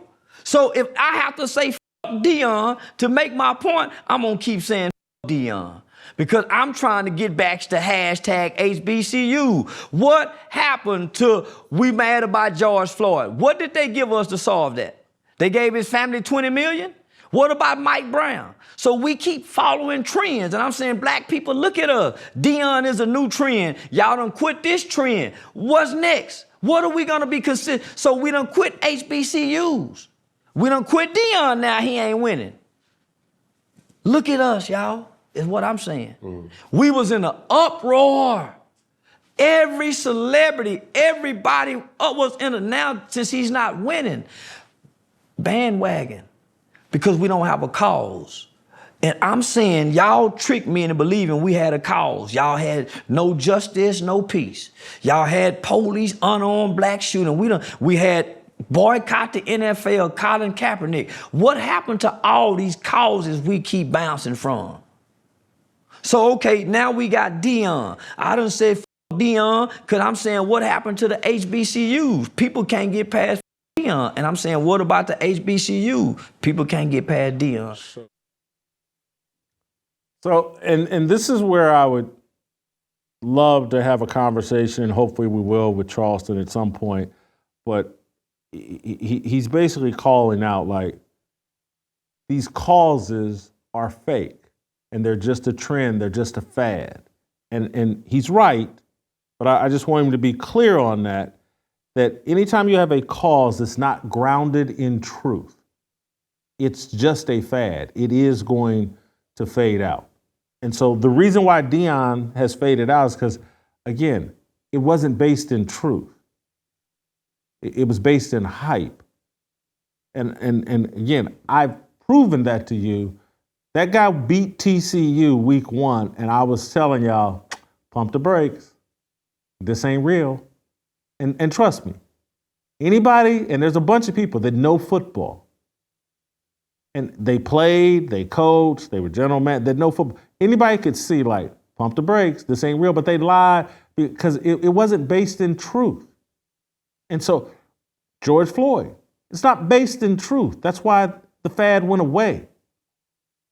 The Marxists, the leftists, they got what they wanted out of George Floyd, and the fad went away because it wasn't based in truth.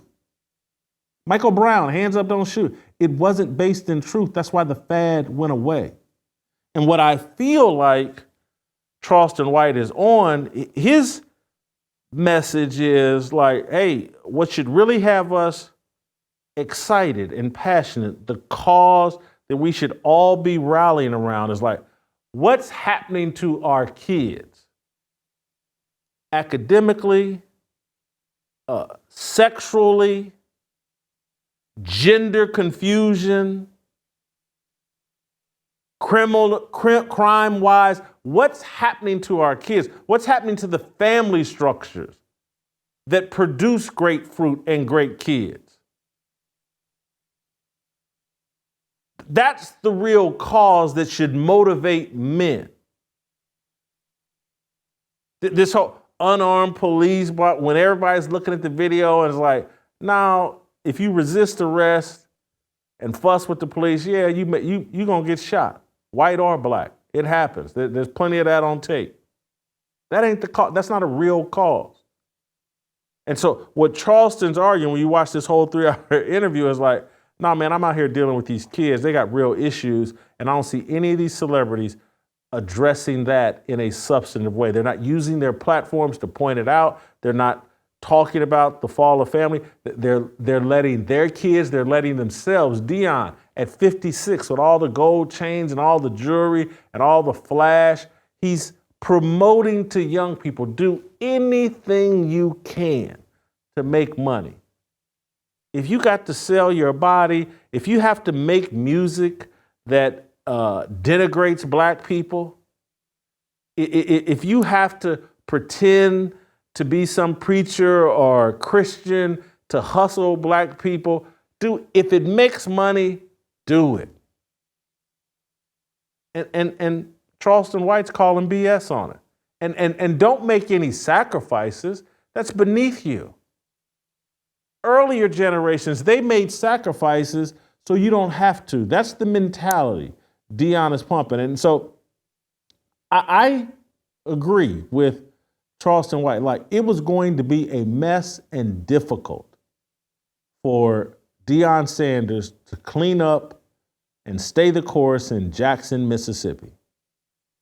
It was going to take a lot of effort and a lot of aggravation for him to stay the course there and make that work and to evoke real change. But that's what people do if they really want to provoke change. And so I want these human beings from the 16 and 17 and 1800s that we think we're so superior to. So let's say you hop off the Mayflower in the 1600s. You're a pilgrim. Do you think what William Bradford and those guys faced in the 1600s when they get off the Mayflower and they're pilgrims, do you think their struggle, was it easier or harder than Deion's struggle as a football coach in Jackson, Mississippi? Think it through and do some research if you have to about what the Pilgrims went through. So let's move the clock forward. Let's jump to the 1800s and or 1700s and think about what black slaves endured, what Frederick Douglass endured, trying to create freedom for me and Deion and other people of this generation. Think about what they endured. What was more difficult? What they endured and faced, or what Deion faced as a football coach in Jackson, Mississippi? And so Charleston White is just, you're not about that life. Cam's not about that life. You don't want to make any sacrifices. You're an elite athlete. The world has kissed your rear end since you were 10, 11, 12 years old. Quit fronting like, hey, I run a 7-on-7 football program, or I run football camps, prime prep. Like, yeah, and that's my contribution. That's my sacrifice. and I'm supposed to stand there and play. You worth $100, $200 million, and you started a football camp, and you take kids on little football trips, and I'm supposed to, oh my God, it's incredible. Look at what Cam and Deion are doing. Look at what these celebrity athletes. Oh, you did a hashtag. And Colin Kaepernick, you took a knee during a football game. Oh my God, what an incredible sacrifice. You people are retarded if you think that's sacrifice. If you think that is going to lead to some kind of significant change and improvement for people you claim you're about. I'll never sell out black people. You think throwing BLM on Twitter and going to a protest over a lie, yeah, I'm doing what MLK and them did. You've made some great, you ain't done nothing. You're not about the real work. And so Charleston White is saying Deion had a chance and could have been incredible if he had stayed the course at Jackson. And yes, he was gonna have to deal with some headaches. And yes, it wasn't safe there. Yes, you could get robbed in Jackson, Mississippi. But again, the people that made a difference here in America, the people that made real sacrifice, what do you think the crime rate was in Jamestown, Virginia, or Plymouth? Is it Plymouth, Pennsylvania? Wherever Plymouth Rock was. You think the Indians wasn't about that life? Wasn't as dangerous as the Crips and the Bloods? Think you couldn't get robbed at Plymouth Rock? Think you couldn't catch a disease? Think just eating every day wasn't a problem? There was no DoorDash? You're not about sacrifice. You're not about that life. You're just talking. I want to, next one is one of the most real things, and this is where I was just like, man, Cam is so naive and suburban and disconnected. He can't follow this man at all. And this is one of the most hopeful statements. And again, this is really raw, what he's about to say, and you'll misconstrue it. But this is one of the most hopeful things I thought that he said that inspired me, because this is the mentality. This is how desperate things have gotten in America. That if we don't have men like this, things will not improve. Here he is talking about he's willing to die, kill, or go to jail over what he believes in. So leave out Deion and just say, let's get back to the HBC. Let's take the focus off me saying Deion. No. That's what I'm sitting up here trying to tell you. Like, stop saying Deion because you distracting. I gotta keep saying that. No. I want to distract. You distracting the people. I want to distract. But if you want to keep saying, if you want to keep distracting people rather than telling the people what you really want. I don't want to tell the people, because these are grown people. I don't have nothing for grown people. I work with children in the community. I'm not coming on the line to appease grown people that don't know what to do with their time, their mind, or their energy by watching a video. Deion Sanders. His wife too. No, he's not. Man, them people. I don't give a. I come from the ghetto. I'm going back to normal people that won't ever meet celebrities, and they don't give a damn about me saying Deion. Okay, let's just put it like this, and let's come up with a rule. Don't say what you won't say in their face. Deion. And I said it in nigga face because I'm willing to die, kill, and go to jail for what come out of my mouth. I'm willing to die, kill, and go to jail for what come out of my mouth. I done already beat 2 aggravated assault with a deadly weapon charge. I'm willing to die, kill, and go to jail for what come out of my mouth. That's why I speak so boldly. Man, listen here. I just have a hard time. Like, only thing I got who hit me across the head because I wouldn't quit saying what he told me I better not say. You a snitch. I'm willing to die, kill, and say it in his face. That's why I was there. I'm willing to die, kill, and go to jail. Once you get to this point, homie, and put this suit on, and you start saying the things that I'm saying, you have to know you go see these people in your face. I ain't back down and said no. If you willing to throw your life away, I'm willing to die, kill, and go to jail about my free speech. Okay. So many of you won't like that and won't understand it.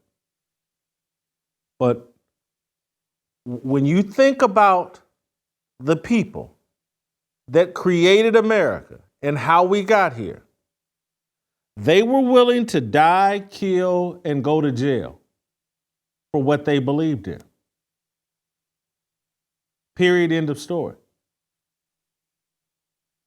And that's, the world has gotten so soft and men have gotten so soft. They can't relate to that mentality. But that mentality created the freedom that we now take for granted here in America. And it's going to take that mentality to fix what's wrong with America. And so when I hear Charleston White talking this way, I go, oh, he gets it. Because that's the mentality. When I think about these people on January 6th that's sitting in jail, wouldn't take a plea, wouldn't snitch out, went knowing that the government won't like this. When I think about these guys that played it to the bust on January 6th and got these 10 and 12 year sentences, hats off to you. I love you. I love the mentality. Hope to God, pray to God that Trump gets elected and pardons all of you. You're heroes. And now I'm listening to someone like Charleston White on the black side of things, getting that same mentality. Like, y'all done gone too far with this craziness and this wickedness. Well, we got a president of the United States whose daughter says he used to take showers with her. Crackhead son cutting deals with foreign countries for millions of dollars.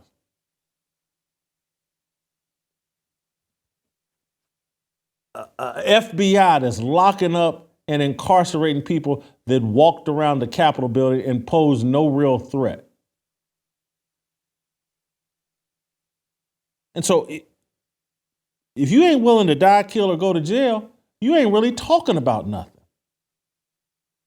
And Cam Newton's not talking about nothing. Cam Newton's not into sacrifice. He's soft as baby doo-doo. All of these guys are. Deion, soft as baby doo-doo. Not Joy, she's a woman, but Al Sharp, all these people that are on TV talking this socialism, leftist garbage, Ibram X. Kendi, these guys, soft as baby doo-doo. Not willing to stand on anything. And Cam can't relate to it. Cam at one point, we don't have the clip, but Cam at one point basically was, because he couldn't follow the guy's conversation, but at one point, the dude, Cam's saying, if you say F Cam Newton, I would want to put my hands on you, but I can't. And I forget what his justification was, but his justification wasn't that, hey, my values won't allow me to put my hands on you with the things that I believe in. You're not going to provoke me into a physical confrontation over some words. That wasn't his explanation. It was just like, his explanation was, he couldn't do it because he's Cam Newton. And I was like, this dude's retarded. This dude thinks like a child. Got the intellect of a 12-year-old. Because Charleston White is sitting directly in front of him and saying, hey, man, get up out of your emotions, get up out of your feelings, get up out of this words. evaluate people based on actions. Charleston White was talking to Cam Newton like a man and trying to provoke Cam Newton into thinking like a man, not like a child. And like all these other idiot children that walk around pulling guns and shooting people and wanting to fight people because I don't like what you said. And Charleston White's trying to say, what about the people that you don't like what they do? Let's deal with those people. Because the First Amendment gives me the right to say whatever I want. And as a man, I'm not going to let someone talk me into my feelings getting hurt because he didn't say he didn't respect me. And oh my God, you said F Deion, and then we got to fight. And so, now, man, let's get to something real. Let's get upset about what it is people do. Cam can't relate. He's like a lot of these athletes. Their intellectual evolution stopped at a very early stage. And they no humility, no ability to accept correction, no ability to adjust. Oh man, I got $100 million in the bank. I don't have to adjust. I'm the smartest person in the world. He's sitting in front of somebody that ain't got 1/100th of his money, who's out talking him, smarter than him, the whole nine, and he just should have shut up and listened. And so at some point late in the deal, Charleston, Malcolm X rated, the Black Trump, he called out Cam about, like, he didn't use the words, but he basically, Cam, you're a groupie. You invited me on your program just to defend Deion. You soft. Play the clip. I told him I work on capital murder and death penalty cases as a criminal defense mitigation specialist. I told him that, but he's not listening. See, because he got a narrative he's trying to paint. That's why he got questions wrote down. It ain't for dialogue. This ain't for dialogue. This is a narrative. That's why we never got to King Von. That's why we never got really to Nipsey. We stayed stuck on Deion. This is about defending Deion. This ain't about Charleston and what Charleston do. This is about Deion. 40 to 50 to 60% of this whole interview been about Deion. Come on now. Because... And this ain't supposed to be about Deion. HBCUs is what I keep saying, y'all. I'm going to let you talk, and then I'm going to talk. Well, we done already talked. Mm-hmm. So I'm going to let you talk. Okay, thank you. No interruptions. Now I don't want you to listen to no long, drawn-out speech. You got to, yeah. So, you know, your narrative is said, I came here and we talked about Deion Sanders for 70% of the whole interview, but that's the only time or the only thing in the subject that I can relate to. So I'm speaking on my perspective. Only thing he can relate to, I'm a celebrity athlete, Deion's a celebrity athlete. Deion's wormed his way into a head coaching position that he's unqualified for. He's getting paid $6 million. Hey, just like Deion, I run a little 7-on-7 football camp, and I'd like to be a head coach at a Power 5 school and collect $5, $6, $7 million and invite rappers up to the school and have all the media worship me. I want to do the same thing as Deion. And so, yes, I brought you here to defend Deion because I'd like to do the exact same thing. I'd like to normalize this, that spoiled, entitled athletes that hit the genetics lottery become head football coaches at Power 5 conferences, even though they're unqualified, even though they have no real coaching philosophy, even though they have no intention of instilling values in the kids that will last them a lifetime beyond football.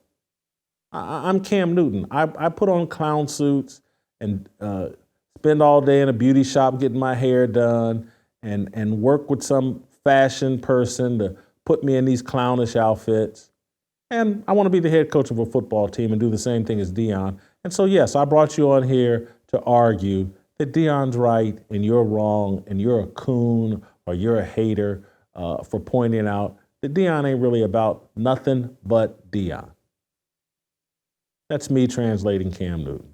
And Cam, I know it comes off like I don't like you, and I just don't respect your intellect. I just don't. And think that you know, from my understanding, you came from a great family, that your parents tried to instill some biblical principles and things in you that, and again, he's not smart enough to figure out that Charleston White sat across from him and basically said, yeah, Cam. And again, this was insinuated, not stated flat out. But Charleston White was basically sitting in front of Cam, was like, yeah, you was raised in the church and you can quote scripture, but you ain't got none of this spirit.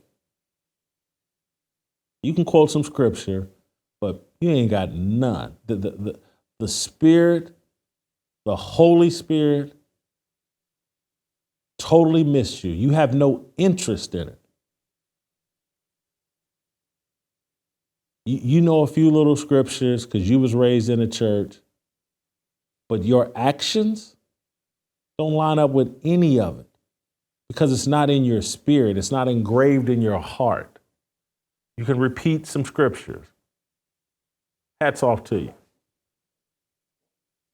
But any of your philosophy, any understanding of what that biblical worldview should compel you to do, you don't have it. That's what Charleston White was saying to Cam Newton. Right over everything went over Cam Newton's head. That's why he wears that big clown hat over his, to protect himself from any knowledge, any wisdom getting in. And I want to be a little less hard on Cam. Just, you know, I am thankful that he put Charleston White on his show and gave me the opportunity to get a deeper understanding of Charleston White. So I want to play this last thing that went over Cam's head, and gonna connect this, put a button, wrap this whole thing up, and then tomorrow the contributors will come on and we'll talk about it. But I want to play this last clip where Charleston talks about that he has an army behind him. Who? So listen. Admit it. So hold on. So let me ask you. So when I get off the plane and I Uber here, who's protecting me? No, because you said it yourself. If I were to put my hands on you or somebody put their hands on you, you either gonna get locked up. When do gangsters who hurt people give a damn about going to jail and they want to hurt somebody? That's cool, but that's what you're standing on. But no, listen, hold on, listen. We keep hold on. Look, he keep missing hell in jail. See, he keep overlooking hell in jail. Didn't I say hell in jail? Mm. I'm known for packing a gun. Mm-hmm. I'm known for this. So you ain't just going to jail. You might go to hell too. Mm.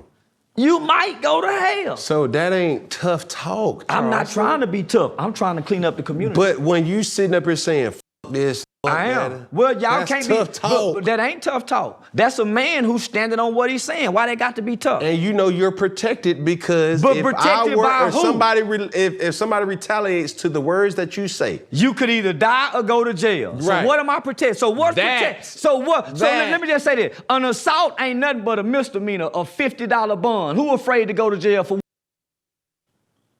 Then you better sit your motherfucker down then and leave me alone. If you afraid to go to jail for assault, you better leave me alone. Mm.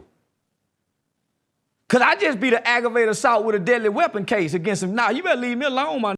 I ain't just talking just to be talking. If you afraid to go to jail, then you better leave me alone. Yeah, you better just keep your feelings to yourself. Cause I come from niggas don't give a damn about going to jail. Nigga, you do something to violate them, they don't give a damn about that jail or bond. Sure. Your ass is grass. Them the kind of niggas I be looking for. So I see what you want. So this is what you want to happen, right? Cause y'all ain't doing nothing but raising blood. This is what I want to happen. This is what I want to happen. I want grown men to get out their feelings and stop letting words of people that they don't know to affect them. Cause don't you got a woman to lead? Don't you got children? So if you sitting around saying what I'm saying, don't you know the law give me the right to defend myself for free speech. You can't hurt me for my mouth. So be willing to die or go to jail, you tough mother. Listen, but so all you're doing is just saying this.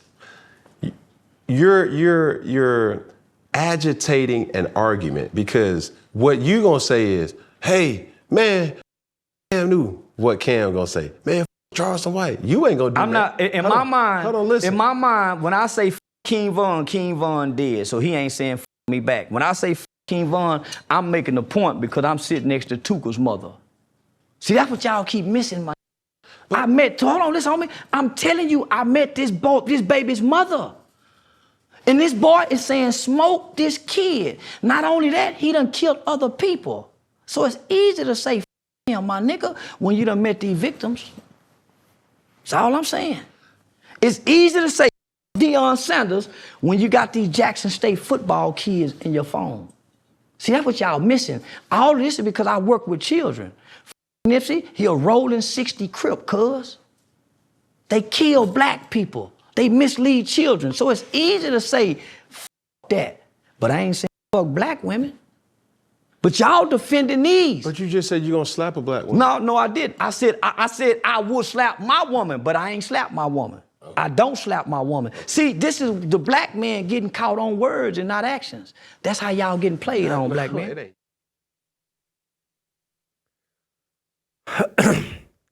Hard to hear. Some of you may not be able to relate to it. But if you're a man and you have any understanding of how this freedom that we're all used to enjoy, who created it? It was men with that mentality. And things have gotten so out of whack that we have to return to that mentality to restore this freedom and to remove this satanic energy that has ruined our country. Anything you're not willing to die for is something you're not willing to legitimately protect. And so he's talking to a child, Cam Newton, who's having a childish response to someone trying to unpack bigger ideas to someone who clearly can't comprehend what he's saying. And so, and again, when you have no street in you, but you're trying to front like you have street in you and that you can relate, it just all goes over your head. And so, and again, through my relationship with Jim Brown, the Hall of Fame football player, I was exposed to guys like Charleston White, who did time at an early age. A guy that I'm still friends with to this day, Jim Brown's right-hand man, Rock Johnson. Rock was involved in a robbery at a young age that I think ended up killing the guy that he robbed, and Rock did 20, 25 years in some of the toughest prisons in California. Jim Brown's right-hand man, good guy, does a lot in LA. A lot of athletes from Deshaun Jackson, a lot of people know Rock Johnson. He helped a lot of young kids. Being involved with the a.k.a. basketball program and just the a.k.a. program. But again, through Jim Brown, I met Big U, a lot of guys with big reputations in Los Angeles that did a lot of hard time.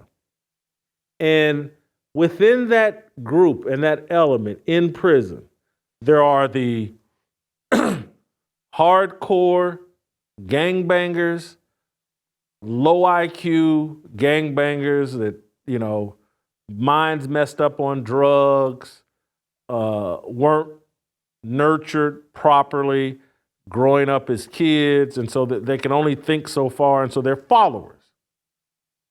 Then there's the next level of gangbangers that got some street sense, got some hustle to them, and they were higher level of leadership. And then there's an elite level of like really smart gang members that read a lot of books, know a lot of, can conversate about Israel and Palestine and global things and just big picture, the Malcolm X types.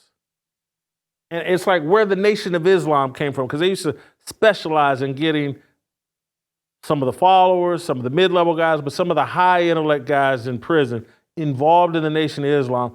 And those guys sit around in prison and talk about like what it would be, what it would take, what is necessary to clean up the chaos in these single mama matriarchal Black communities.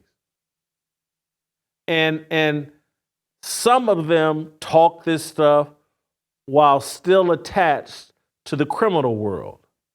And so they get out and they got this pro-Black mentality and this pro-patriarchy mentality. They figured out the value of America. Again, these are high-level thinkers. Again, that's why Jim's program was called Ameri I Can. Because, you know, some of these gang members could understand like, oh boy, that was tough in prison. And yeah, America does some effed up stuff, but America, a lot of opportunity here. And so there's always this element within the prison system that seeks some righteousness, understands that they're flawed, and just like Charleston White is like, yeah, I still like going to strip clubs, but you know, my actions and what I'm really about is helping young people so they never get caught up in the situation I was caught up in. And they realize that like male leadership and fathers in the home, they've done all the studies, they've read all the studies, and they figured it out like, man, every dude in here had daddy issues, and we got to correct daddy issues. And so there will be some of them that, again, this is what the Nation of Islam was about. Because, again, not that it was perfect, because obviously it wasn't. It had racial idolatry issues and other issues. But the Nation of Islam was about like, hey, man, we need to clean up the Black community. And we need to hold men accountable. And we need to make our neighborhoods safer so that our kids have a chance to excel and take advantage of these freedoms here in America. And so when I listen to Charleston White, and I don't know, I'm just speculating, watching from afar, he's connected. I don't think it's to the Nation of Islam because that organization has petered out. But I feel like he's connected to a group of guys that, and he may be the leader of a group of guys that some are still in prison, some are out of prison, that are serious about correcting some of the problems in the Black community, or a lot of the problems in the Black community.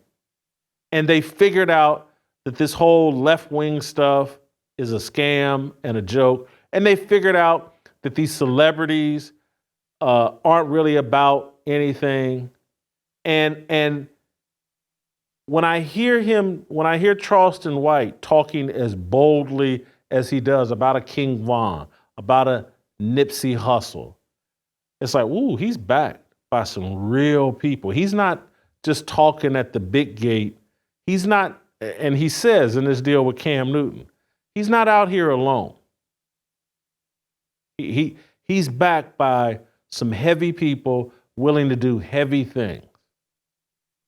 And it's like Cam Newton, so disconnected from the streets and from poor Black people, he can't put together what Charleston White is trying to tell him.